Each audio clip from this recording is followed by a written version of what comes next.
நிறைய யங்ஸ்டர்ஸ்க்கு வந்து ஒரு மிகப்பெரிய ஒரு இது.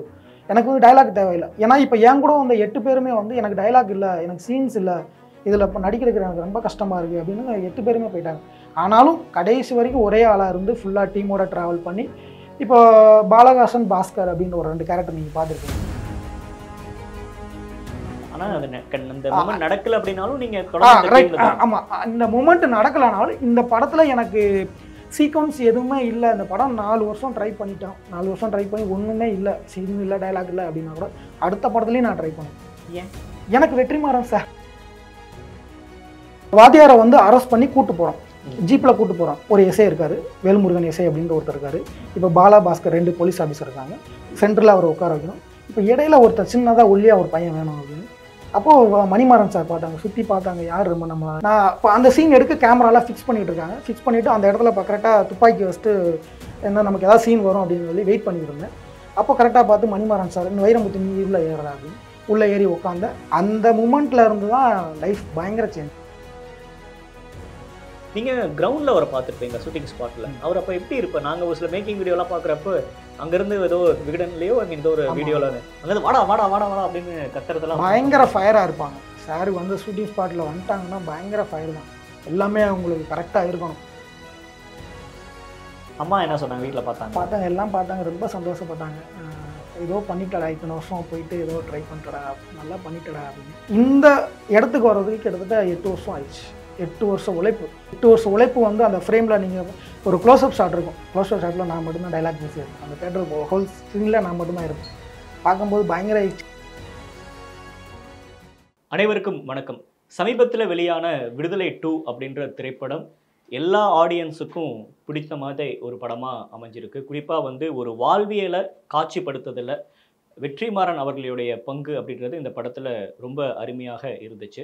ஸோ விடுதலை படம் எப்படி உருவானுச்சு அப்படின்ற அந்த கதையை வந்து தெரிஞ்சுக்கிறதுக்காக நம்ம கூட வந்து அந்த படத்தில் நடித்த வைரமுத்து அவர்கள் நம்மோடு இணைந்திருக்கிறார். அவர்கிட்ட நிறையா பேசலாம். விடுதலை படம் எப்படி உருவானுச்சு, வெற்றிமாறன் அவர்கள் எப்படியெல்லாம் இன்புட்லாம் கொடுத்தாரு அப்படின்றத பற்றி அவர்கிட்ட கேட்டு தெரிஞ்சுக்கலாம். வணக்கம் தோழர். வணக்கம். ரொம்ப சந்தோஷமாக இருக்குது. பயங்கரமான ஒரு இன்ட்ரோ கொடுத்துருக்கீங்க, ரொம்ப சந்தோஷம். விடுதலை 2 பொறுத்த வரைக்கும் இது வந்து ஒரு திரைப்படமாக அது என்ன தாக்கத்தை ஏற்படுத்துச்சு, வசூல் ரீதியாக எது மாதிரியான படமாக இருக்கும் அப்படின்றதுல நிறைய கலவையான விமர்சனங்கள்லாம் இருக்குது. ஒரு சாராருக்கு வந்து இது வெற்றிமாறன் அவருடைய டச்சே இல்லை அப்படின்னு ஒரு சாரார் விமர்சனம் முன் வைக்கிறாங்க. இது வந்து அந்த அளவுக்கான ஒரு மக்களை கனெக்ட் ஆகலை அப்படின்ற மாதிரி நிறைய விமர்சனங்கள் இருக்குது. ஆனால் ஒரு வாழ்வியலாக ஒரு போராட்ட களத்தில் இருக்கிறவங்களுடைய வாழ்வியலை எந்தவித சமரசமும் இன்றி அதை காட்சிப்படுத்துதல் அப்படின்னு ஒன்று இருக்குல்ல, அது ரொம்பவே அழகாக இருந்துச்சு. அதுக்காக ஃபர்ஸ்ட் ஆஃப் ஆல் உங்கள் குழுவினருக்கு வாழ்த்துக்கள். ரொம்ப நன்றி. விடுதலை அப்படின்ற படத்துக்குள்ளே நீங்கள் எப்படி வந்தீங்க? ஃபஸ்ட்டு வந்து விடுதலை படம் அப்படின்றது 2020 ஸ்டார்ட் பண்ணாங்க. அப்போ வந்து சாரை மீட் பண்ணுறதுக்காண்டி நம்ம சேனல்லேருந்து நான் சாதாரண ஒரு டிரைவராக தான் நான் போயிருந்தேன் அந்த படத்துக்கு. உள்ளே ஃபஸ்ட்டு வந்து போய் இன்ட்ரோ கொடுக்கும்போது ஆஃபீஸில் ஃபோட்டோஸ் எல்லாம் கொடுத்து அப்படி ஆடிஷன் நடந்து அதுக்கப்புறம் செலக்ட் ஆனேன். போலீஸ் கேரக்டர் தான் செலக்ட் ஆனேன். ஃபஸ்ட்டு லுக் போஸ்டர்லேயே நான் இருப்பேன். ஆக்சுவலாக பார்த்தீங்கன்னா 2020 ஃபஸ்ட்டு விடுதலையோட ஃபஸ்ட் லுக் போஸ்டர் பார்த்தீங்கன்னா அதில் கடைசியாக இருப்பேன். சூரியனா ஒரு 4 போலீஸ்காரங்க வந்து துப்பாக்கி வச்சுட்டு நிற்பாங்க. அந்த ஃபஸ்ட் லுக் போஸ்டரில் நான் இருப்பேன்.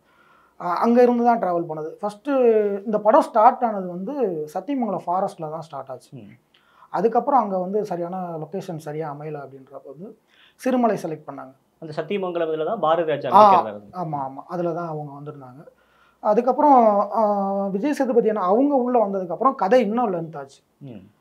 இப்போ அவர் சூரியன் அவங்களோட போர்ஷன் வந்து எல்லாமே பார்த்தீங்கன்னா திண்டுக்கல் இது செங்கல்பட்டு பக்கத்தில் ஒரு பெரிய கோட்ரஸ் இருந்தது. ஃபஸ்ட் பார்ட்டில் நீங்கள் பார்த்துருந்தீங்கன்னா தெரியும், போலீஸ் பரேட் எடுக்கிறது, பனிஷ்மெண்ட் வாங்குறது, அதெல்லாம் பார்த்தீங்கன்னா பயங்கர கஷ்டம். அந்த பயங்கரமான வெயில், கிட்டத்தட்ட 100 டிகிரிஸ் இருக்கும், வெயில் அதிகமாக இருக்கும். அதில் வந்து பயங்கரமாக பனிஷ்மெண்ட் வாங்கியிருப்பாங்க. அந்த சீக்வன்ஸ் எடுக்கும் போதெல்லாம் பயங்கர கஷ்டப்பட்டு பண்ணாங்க. கதை வந்து அங்கேருந்து தான் ஸ்டார்ட் ஆகுது. ஏன்னா அதை அவர் யார், எங்கேருந்து வந்தார், குமரேசன் அப்படின்ற ஒருத்தர் எங்கேருந்து வந்தார், சாதாரண குடும்பத்துலேருந்து வந்திருக்காரு. அந்த போலீஸ் கேம்பஸ்குள்ளே என்னெல்லாம் ஒரு அரசியல் நடக்குது, ஓசிஐ கிட்ட பனிஷ்மெண்ட் வாங்குறது, ஓசிஐயா வந்து அதாவது விடுதலை பார்ட் 1 எப்படி உருவானது. இப்போ நீங்கள் நீங்கள் வந்து ஒரு டிரைவராக வேலை பார்த்துட்டு இருக்கீங்க, உங்களுக்கு சினிமாவில் ஒரு ஆர்வம் இருக்கு. ஏன் வெற்றிமாறன் அவர்களை தேர்வு செஞ்சீங்க? அவர்கிட்ட போனால் நம்ம எப்படியும் லைஃப்பில் பெரிய ஆள் ஆயிடலாம், சினிமாவில் இன்னும் கொஞ்சம் ஆக்டிவாக ஒர்க் பண்ணலாம் அப்படின்ற எண்ணம் எப்படி வந்துச்சு? கண்டிப்பாக எனக்கு மிகப்பெரிய ஒரு இம்ப்ரெஷன் ஆடுகளம். ஆடுகளம் படம் வந்து பயங்கர ஒரு இது. சினிமாவுக்கு வந்ததுக்கப்புறம் வெற்றிமாறன் சார் படத்தில் நடிக்கணும் ரொம்ப ஒரு ஆசை. ஏன்னா அதுக்கப்புறம் பார்த்தீங்கன்னா வடச்சென்னை அவரோட படங்கள் எல்லாமே நான் வந்து ரொம்ப விரும்பி பார்ப்பேன். ஒரு மிகப்பெரிய ரசிகன் தான் சொல்லுவேன் வெற்றிமாறன் சார். அவங்க படத்தில் நடிக்கணும் அவ்வளோதான். இப்போ இந்த படத்தில் பார்த்தீங்கன்னா இந்த படத்தில் என் கூட கம்பெனி ஆர்டிஸ்ட்டாக ஜாயின் பண்ண 8 பேருமே என்னால் நடிக்க முடியாதுன்னு போயிட்டாங்க. ஓகே. 8 பேர், நான் ஒருத்தர் 9 பேர். ஆக்சுவலாக நான் கம்பெனி ஆர்டிஸ்ட்டாக தான் உள்ளே போனேன். அதில் பார்த்தீங்கன்னா அந்த செங்கல்பட்டு ஷெட்யூலெல்லாம் பார்த்தீங்கன்னா பயங்கர வெயில். அந்த வெயிலுக்கு என்னால் தாங்க முடியல அப்படின்னு ஒரு 3 பேர் போயிட்டாங்க. எனக்கு இந்த படத்தில் இம்பார்ட்டனே இல்லை, எனக்கு சீன் இல்லை, டைலாக் இல்லை அப்படின்னு அதில் ஒரு 3-4 பேர் போயிட்டாங்க. இப்படியே ட்ராவல் பண்ணி கடைசி வரைக்கும் நான் மட்டும்தான் இருக்கேன்.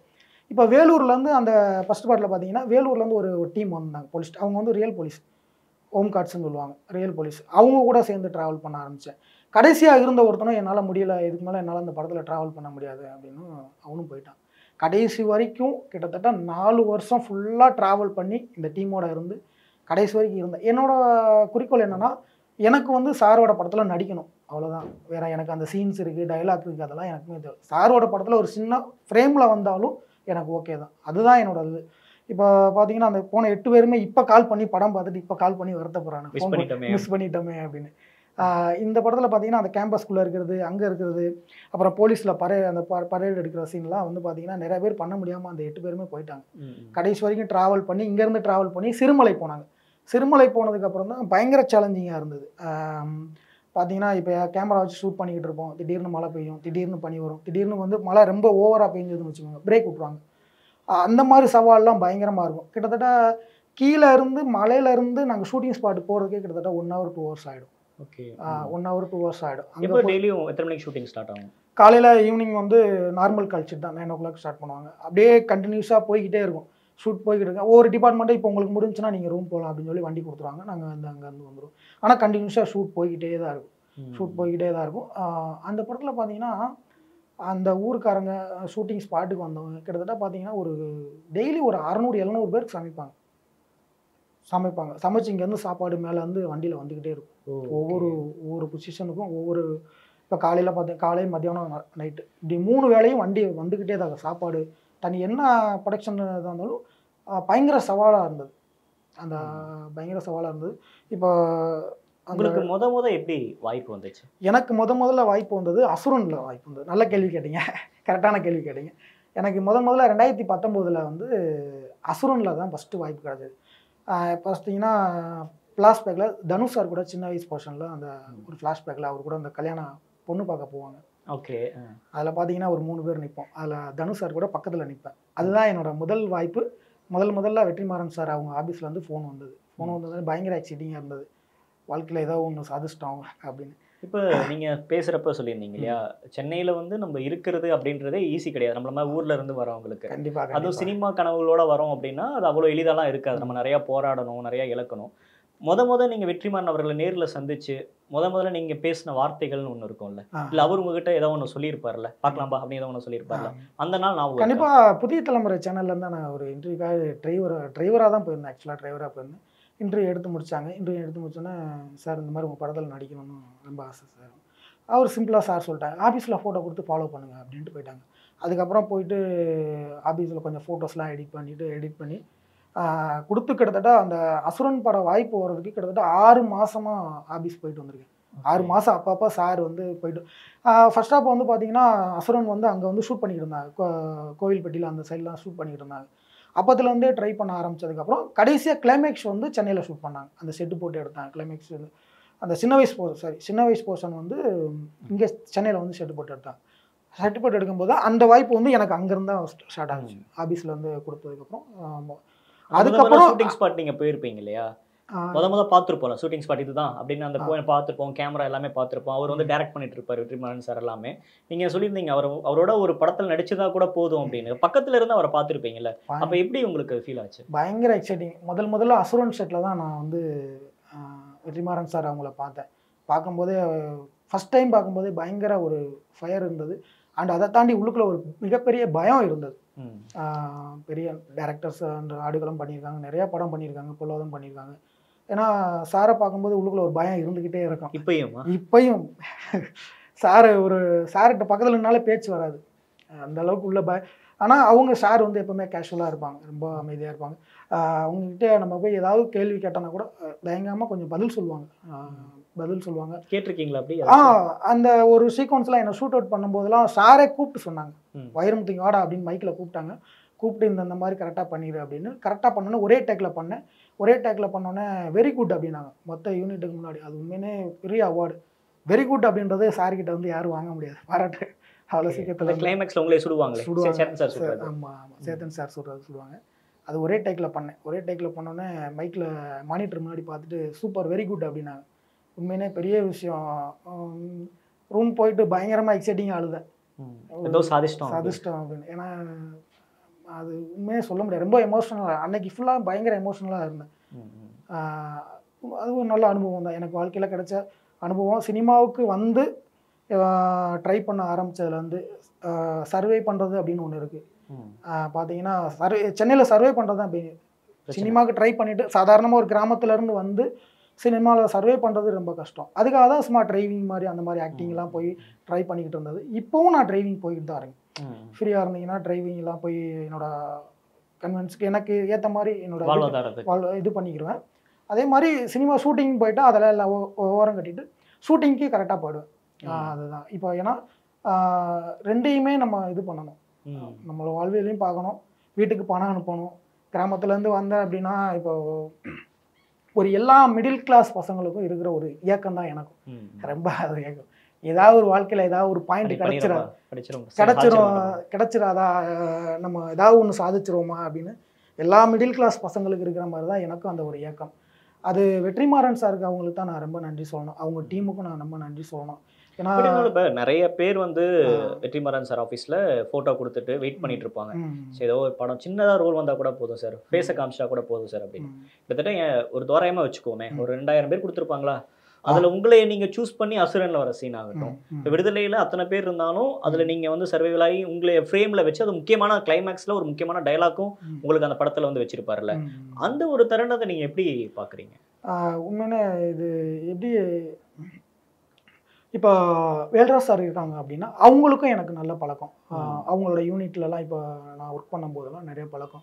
அண்ட் அவரும் வேல்ராஜ் சார் அவங்களும் எனக்கு நிறையா சப்போர்ட் பண்ணியிருக்காங்க. இப்போ சார் வந்து ஒரு பையனை பார்த்துட்டாரு, இல்லை ஒருத்தர் நம்மளை ஃபாலோ பண்ணுறான் அப்படின்னா அதை கரெக்டாக கண்டுபிடிச்சிருவாங்க. இவன் வந்து என்னை கரெக்டாக ஃபாலோ பண்ணுறான், நான் அவரை வந்து உண்மையாக ஃபாலோ பண்ணுறேன், எனக்கு வந்து சீன்ஸ் வந்து எனக்கு டைலாக் தேவையில்லை, எனக்கு இது ஃப்ரேம்லாம் தேவையில்லை, சாரோட படங்களில் நான் உள்ளே போயிட்டு என்னோடய முகத்தை காமிச்சிடணும். அதுதான் இப்போ சினிமாவில் ட்ரை பண்ணுற நிறைய யங்ஸ்டர்ஸ்க்கு வந்து ஒரு மிகப்பெரிய ஒரு இது. எனக்கு வந்து டைலாக் தேவையில்லை. ஏன்னா இப்போ என் கூட வந்து 8 பேருமே வந்து எனக்கு டைலாக் இல்லை, எனக்கு சீன்ஸ் இல்லை, இதில் இப்போ நடிக்கிறதுக்கு எனக்கு ரொம்ப கஷ்டமாக இருக்குது அப்படின்னு 8 பேருமே போயிட்டாங்க.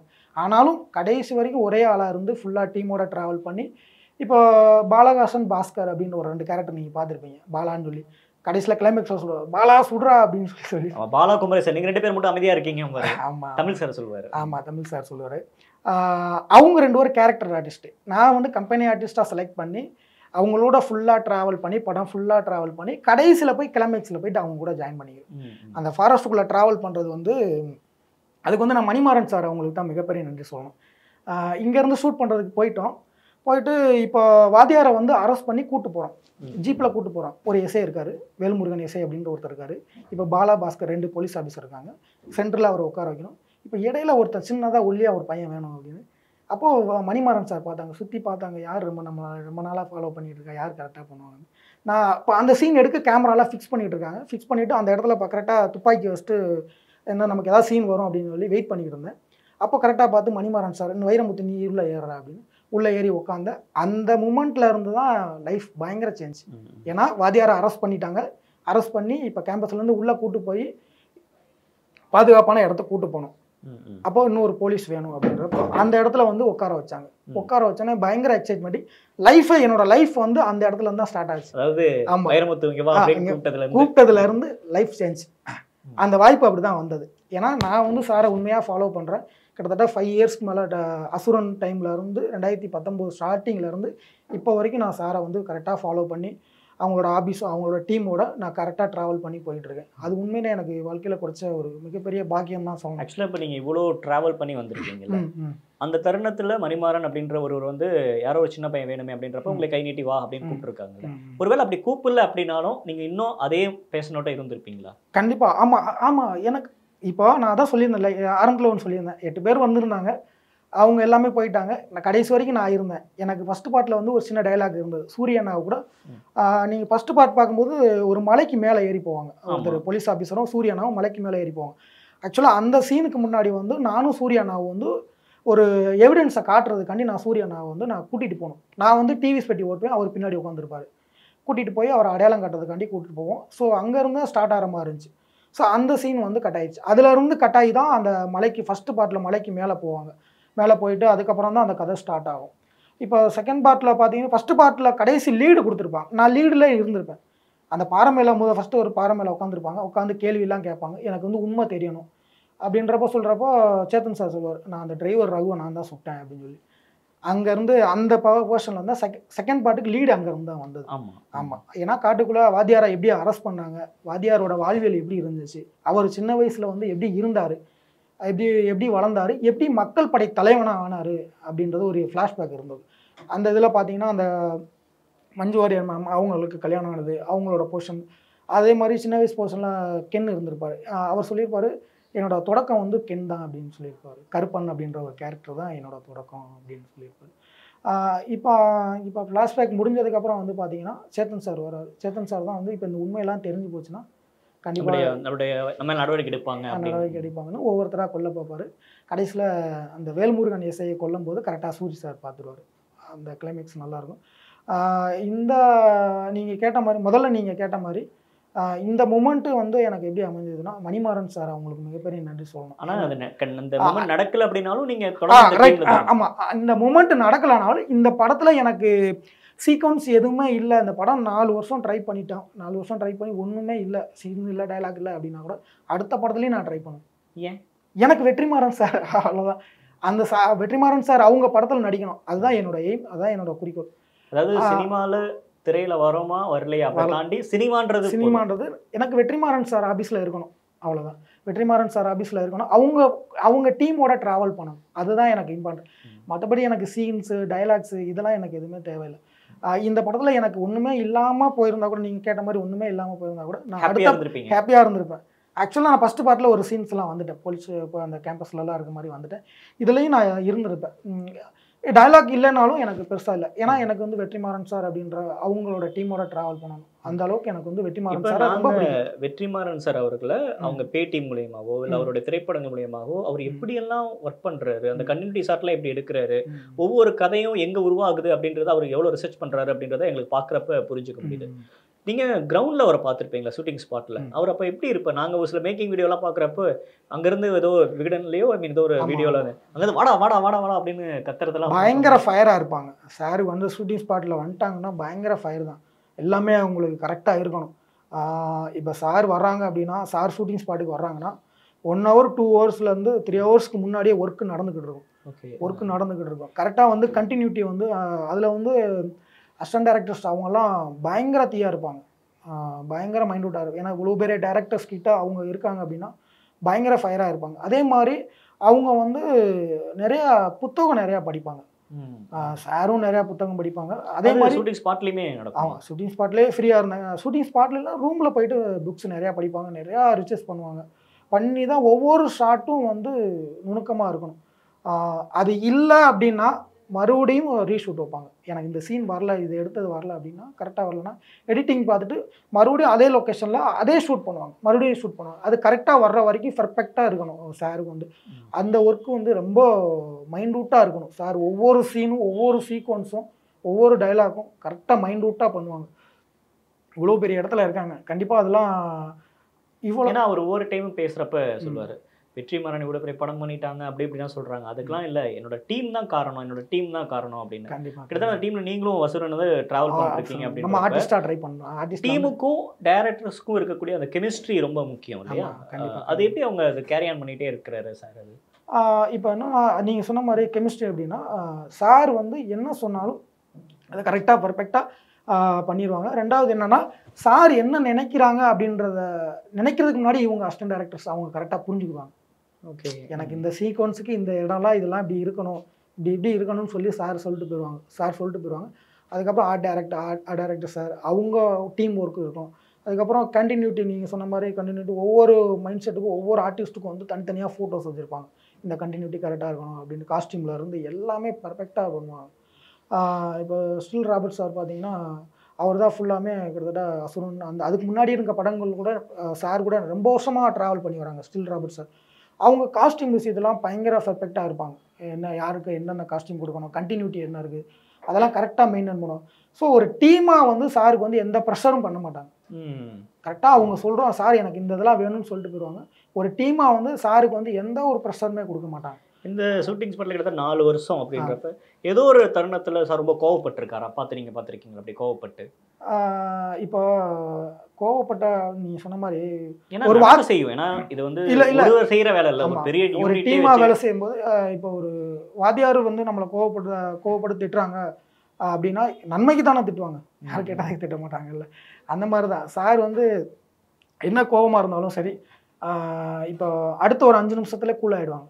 ஓகே, எவ்வளோ டென்ஷனாக இருந்தாலும் சரி ஓகே விடுங்கப்பா அப்படின்னு அடுத்த கட்டத்துக்கு நான் வந்து போயிடுவாங்க. இப்போ வாத்தியார் திட்டுறாங்க, வாத்தியார் அடிக்கிறாங்க அப்படின்னா நம்ம நன்மைக்கு தானே. ஸ்டூடெண்ட்ஸ் நாங்கள் வந்து ஸ்டூடெண்ட்ஸ் தான்.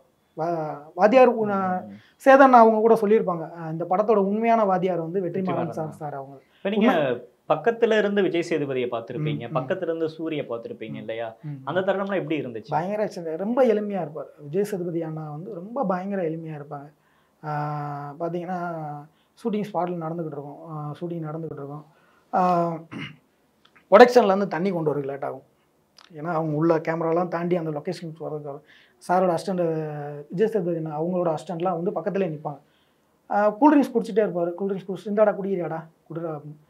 தண்ணி குடிடா, தண்ணி வர்றதுக்கு லேட் ஆகும்டா, இந்தாடா குடிடா அப்படின்னு அவர் குடிச்சிட்டு நம்மகிட்ட கொடுப்பாரு. நாங்கள் அப்படியே ஒரு ரவுண்டு அடிப்போம். அந்த கூல்ட்ரிங்க்ஸ் எல்லாம் ரவுண்டு அடிச்சுட்டு குடிச்சிட்டே இருக்கும்போது வைரமுத்து எனக்கும் கொஞ்சம் வச்சிட்றா அப்படின்னு திருப்பி வாங்கி கொடுப்பாங்க. ஸோ அதெல்லாம் பயங்கர மூமெண்ட்டு. ஏன்னா எனக்கு விஜய் சேதுபதியான அவங்க வந்து என்னென்னா கருப்பன் படம் ஃபஸ்ட் டைம் தேட்டரில் பார்த்தேன். காஞ்சிபுரத்தில் ஒரு ஃபைனான்ஸில் ஒர்க் பண்ணேன். படம் பார்த்துட்டு எனக்கு பயங்கர எக்ஸைட்டிங்காக இருந்தது. கருப்பன் படம் ஒரு கிராமத்து வாழ்வியல் பிள்ளையில் பயங்கரமாக இருக்கும். படம் முடிச்சுட்டு வரும்போது இந்த படத்தில் நடித்த ஒரு நடிகரை எப்படியாவது வாழ்க்கையில் பார்த்தரணும் அப்படின்னு ஒரு பயங்கர எக்ஸைட்டிங். அவர் உங்கள் பேரை சொல்லி கூப்பிட்டுருக்காரு. ஆமாம், எப்படியாவது இந்த நடிகரை பார்த்துடணும் அப்படின்னு. சினிமாவுக்கு வந்ததுக்கப்புறம் நான் பார்த்த முதல் ஹீரோ வந்து விஜய் சேதுபதி அண்ணா. அவர் படத்தில் தான் முதல் டெக்னீஷியனாக ஒர்க் பண்ணேன். முதல் ஹீரோ அவர் தான். முதல் ஃபோட்டோ எடுத்த ஆர்டிஸ்ட்டும் அவர் தான். என்ன படம் அது? லாபம் படத்தில் தான் முதல்ல ஜனநாதன் சார். ஆமாம், லாபம் படத்தில் முதல்ல அவரை பார்த்தது, அவர் கூட பேசுனது, ஃபோட்டோஸ்லாம் எடுத்துக்கிட்டேன். அப்படியே கண்டினியூட்டி கட் பண்ணிங்கன்னா விடுதலை. அவர் கூட ஃபுல்லாக ட்ராவல் பண்ணி காட்டுக்குள்ளே போகிறது, அவர் கூட நடித்தது, அவர் கூட பேசுனது, எக்ஸ்பீரியன்ஸ் எல்லாமே ஒரு மிகப்பெரிய அனுபவம். அதே மாதிரி சூரிய அண்ணா வந்து அவங்களும் ஒரு ரொம்ப எளிமையாக, 2 பேருமே ஈக்குவல் தான், 2 பேரும் எளிமையாக இருப்பாங்க. சூரிய அண்ணா வந்து ரொம்ப பாராட்டுவாங்க, சூப்பராக தம்பி, ஒரு கீழே இருந்து மேலே வர்ற எப்படியாவது விட்டுறாத, பிடிச்சி மேலே வந்துரு, உனக்கு வாய்ப்பு, இந்த டீம் தான் உனக்கு கரெக்டான டீம், இந்த டீம் கூட ட்ராவல் பண்ணி போய் கரெக்டாக வந்துரு, இந்த வாய்ப்பு மட்டும் விட்டுறாத அப்படின்னு சொல்லி ரொம்ப பாராட்டுவாங்க. அதே மாதிரி நிறையா சப்போர்ட்டும் பண்ணுவாங்க. மொத்த டீமுமே வந்து ரொம்ப சப்போர்ட் பண்ணுவாங்க. ஏன்னா எனக்கு வந்து எல்லாருமே அந்த டீமில் வந்து எல்லாருமே எனக்கு பழக்கமானவங்க தான். அசுரன் டைம்லேருந்து ட்ராவல் பண்ணி ரொம்ப பழக்கமானவங்க தான். அந்த டீமில் யாருமே எனக்கு தெரியாதவங்க அப்படின்றதெல்லாம் கிடையாது. எல்லாருமே சகஜமாக இருப்பாங்க, எல்லாருமே உரிமையாக என்னை கூப்பிடுவாங்க. இப்போ ஒரு படம் அந்த விடுதலை 2ல் பொறுத்த வரைக்கும் விஜய் சேதுபதி அவர்களை அங்கிருந்து வேற ஒரு இடத்துக்கு கூட்டிட்டு போறது தான் அது ஃபுல்லாக கதைக்களம். இதுல அவருடைய வாழ்வியல், குமரேசன் பார்வையில சூரிய அவர்களுடைய வாழ்வியல எல்லாமே சொல்றாங்க. கிட்டத்தட்ட அந்த ஃபுல்லா மலையில இருந்து ஏறி வழியும் நடுவில் ஒரு இடத்துல வழியை மிஸ் பண்ணி அதெல்லாம் பார்க்குற போது எத்தனை நாள் நைட் அது ஷூட் பண்ணாங்க? சிறுமலை மட்டுமே கிட்டத்தட்ட பார்த்தீங்கன்னா 100 days நெருக்கி வந்திருக்குன்னு நினைக்கிறேன். அதுக்குள்ள அந்த நைட் ஷூட் 100 daysக்குள்ளே இருக்கும். மேக்ஸிமம் 70 அந்த ரேஞ்சில் எல்லாமே நைட் ஷூட் தான். அந்த ட்ராவல் பண்ணி எத்தனை மணிக்கு ஆரம்பிப்பாங்க? நைட் ஷூட் ஈவினிங் 6 o'clock ஆரம்பிச்சிருவாங்க. ஈவினிங் 6 o'clock ஆரம்பிச்சு ஒவ்வொரு கால் ஷீட் பொறுத்து தான். இப்போது 6 o'clock ஆரம்பிக்கிறாங்க, 2க்கு முடியும். இல்லை விடிய காலையில் மறுநாள் காலையில் 6 மணி வரைக்கும் கூட போகும். மறுநாள் காலையில் இப்போ ஈவினிங் காலையில் ஷூட் பண்ணிவிட்டு அடுத்த மறுநாள் காலையில் 6 மணி வரைக்கும் கூட போகும். ஷூட் முடிச்சுட்டு மறுபடியும் ஈவினிங் வந்து மதியம் வந்து ஒரு 2 மணிக்கு ஷூட் ஸ்டார்ட் பண்ணுவாங்க. ஷூட் பண்ணி மறுபடியும் ஒரு 2 மணி வரை போகும்.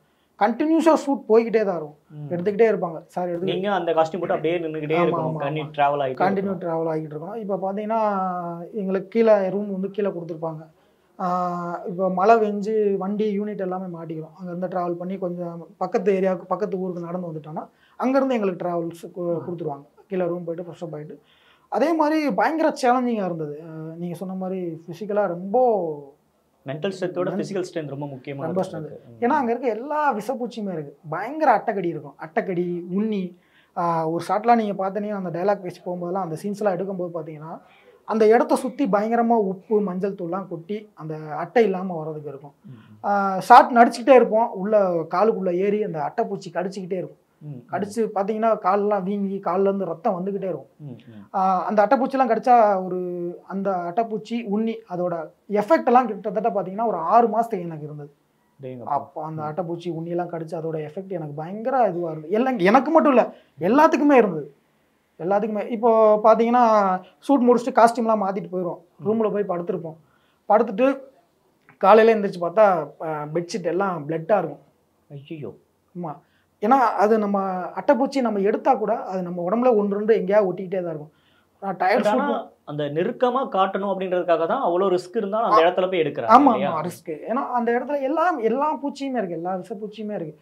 அட்டை உண்ணி சில நேரத்தில் பாம்பெல்லாம் நிறையா நாங்கள் பார்த்துருக்கோம். பெரிய பெரிய பாம்பெல்லாம் நிறையா பார்த்துருக்கோம். அதுக்கப்புறம் விடுதலை 2 நான் படத்தை ஸ்பாய்லர் பண்ண வேணாம், நம்ம இன்னும் நிறைய பேர் பார்க்காதவங்க இருப்பாங்க. ஆனால் அதில் ஒரு சீன் இருக்கும், சேத்தன் சாரோட ஒரு சீன். அப்படியே கூட்டிகிட்டு போயிட்டு இருப்பாங்க, இந்த பக்கம் போவார், இது பார்த்தா அந்த குழிக்குள்ள விழுற மாதிரி இருக்கும். அப்போ அவரோட ஃபேஸ் ரியாக்ஷன்ல இருந்து பக்கவாக பண்ணியிருப்பாப்புல. அந்த சீன் எடுக்கும்போது ரொம்ப கஷ்டப்பட்டு பண்ணாங்க சேத்தன் சார். என்னன்னா செயினை கையில் வச்சுருப்பாரு, பேசிக்கிட்டே வந்து திரும்புவார், பள்ளத்தில் சறுக்கி போய் விழுவார். அந்த சீன்லாம் தேட்டரில் பார்க்கும்போது பயங்கரமாக இருந்துச்சு. இல்லை எங்களுக்கு தேட்டரில் பார்க்குறப்பவே இவ்வளோ பெரிய குழியாக இருக்காது, இருட்டில் வேற எடுத்திருக்காங்க, இப்படி எடுத்திருப்பாங்க அப்படின்ற மாதிரி இருக்கும். நீங்கள் அங்கே ஸ்பாட்டில் இருந்தீங்களா, அதெல்லாம் எப்படி உணர்ந்தீங்க அந்த தருணத்தை? உண்மையிலே அந்த ஷாட் எடுக்கும்போது ரொம்ப கஷ்டம். ஏன்னா கீழே ஆக்சுவலாக பள்ளம் தான், ஒரிஜினல் அது. ஆமாம், ஒரிஜினல்னா பெரிய பள்ளம் கிடையாது, மினிமம் ஒரு 15 அடி 20 அடி அந்த பள்ளத்தில் தான் இருக்கும். இப்போ பார்த்தீங்கன்னா ரோப் மரத்தில் வந்து ரோப் கட்டி கரெக்டாக சேஃப்டி வந்து சாரோட படங்களில் வந்து சேஃப்டி ரொம்ப முக்கியம். வெற்றிமாறன் சார் அவங்களோட படங்களில் வந்து ஆர்டிஸ்ட்டு கூட நடிக்கிற ஆர்டிஸ்ட்டுக்கு சேஃப்டி தான் ஃபஸ்ட்டு முக்கியம்.